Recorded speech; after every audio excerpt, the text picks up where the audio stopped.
Hello everyone. Today I'm sprouting sunflower seeds. Here is what they'll look like when I'm done.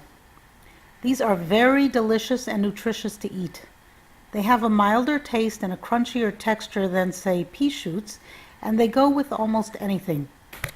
I'm using this package of organic black oil seeds from Mountain Valley Seed Company in Utah.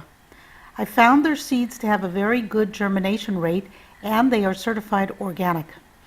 I'm using a 10-inch by 10-inch seed tray with holes, and underneath this tray I'll place another tray without holes to act as a drip tray so the water can drain out.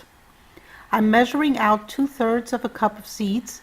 Once these are soaked, they will expand a bit, so measure out a little less than you think you'll need to fill your tray. Now I'm pouring the measured seeds into a clean container. This happens to be an old pickle jar that I have reused and cleaned many times. I fill it with enough water to cover the sunflower seeds, and I'm going to let these seeds soak overnight for around 12 hours. Okay, it's the next day and my seeds have been soaking overnight. Before I spread them out in the tray, I want to cover the bottom with soil. I'm using an organic seed starting mix. Here I have the bottom of the tray covered with soil. This is a 10 by 10 inch tray. I pat down the soil so that it's more compact and the surface is even. Some people use a cardboard or a piece of wood to push down the soil and make it firmer.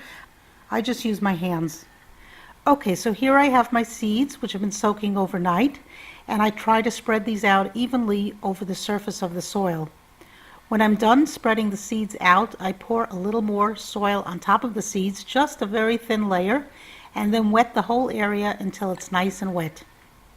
Now we cover the seeds with another tray to keep the light out. And also I put a mason jar on top to keep some weight on the seeds so they have to work a little bit to make their way up through the soil. Okay, that's it for today. The seeds are sown and we will have to wait a couple of days to see the sprouts. Here we are at day 1, and that is 24 hours after I planted these. I didn't expect to see much growth, but you can see a couple of tails showing, and that's about it. Okay, today is day 3, and you can see a little more growth on the sunflower seeds. You can see some nice sprouting is going on. I can feel that the soil is still a little moist, but just to be sure, I give the seeds some more water and cover it up again. Okay, here we are at day 4, and you can see a lot more growth in the past 24 hours. The shoots are poking their head out of the soil and starting to look around. If we peek here under the bottom, you can see the roots are coming out through the drainage holes. I give it a nice spritz of water, and that's it for day 4. Now we are at day 5, and you can see the growth. They obviously need more growing time, but they are doing nicely. The soil feels moist, but I'm going to give them another drink of water. This is just an ordinary sprayer I got from the garden center at Home Depot. I'm not so concerned about overwatering because of the drainage holes at the bottom, so any excess water should really drip out to the bottom tray. Okay, that's it. They are nice and moist, ready to be covered up again for another day. Here we are at day 6, and you can see the sunflower plants are pushing their way up a little higher now. Until now, I've had them covered with the top inverted and a little weight to encourage the plants to grow strong and healthy. Now that they have worked their way up and are pushing the top tray off of themselves, it's time to turn the cover over. I'm still going to keep them covered for another day or so to keep the light out. This encourages the plants to grow a little taller as they stretch out looking for the light. Today is Tuesday. It is day 7, and you can see more growth on the plants. They are still yellow since they haven't been exposed to light too much. So now I'm going to leave them uncovered. I have some grow lights here. They'll act as sunlight for the plants, and you will see they're going to green up very quickly. Here we are the next day, day 8, and you can see how the plants have greened up now that they are exposed to light. You can run your hand over the top gently and some of the hulls pop off. I do this every day when I visit the plants to shake loose the hulls since we can't eat those. If you do this every time you walk by your plants, then when it comes to harvesting them, you shouldn't have too many hulls left to pick off.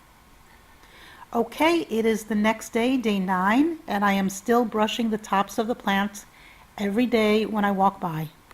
The hulls at this point come off easily. Here you can see one just popped off. Most of them fall down to the soil level, so you don't really see them. These sunflower microgreens can be harvested from this point forward, although I want to keep them growing to get a little bigger. Today is harvest day. It is day 12, and the microgreens have gotten much bigger. I haven't watered them since yesterday, that's why they're flopping over a bit. And if I give them a drink of water, they'll stand straight and tall again, but I purposely didn't water them since I knew I was going to harvest them. The drier they are when I put them in the refrigerator, the longer and fresher they stay. I'm thinking of buying a salad spinner, that way I can wash and dry them easily, and then I can store them away nice and clean and ready to eat. They are actually very clean since they were grown indoors. I didn't use any pesticides or even any fertilizer, just plain filtered water and the organic soil they're growing in.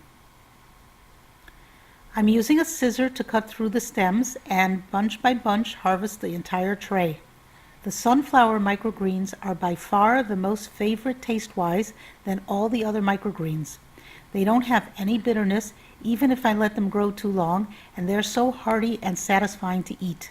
Look at that leaf, makes you hungry, right? Here's the tray after harvesting. I'm going to water it now and let the remaining seedlings that haven't matured yet have a chance to sprout now that the bigger microgreens have been harvested. The new growth is not from the ones I already cut. Those are cut at the stem level and they don't regrow. What grows are the plants that didn't have a chance because of the crowded conditions or because they were immature. I have a nice Ziploc bag here filled with my sunflower microgreens, and this should last up to 2 weeks in the refrigerator, but because I use them every day and everybody's always snacking on them, it will be finished long before then. Okay, it's now a couple of days later, and you can see the overlooked sunflowers have had a chance to pop their heads up, and they are growing. These are not enough to fill another bag, obviously, but they're good for a quick snack.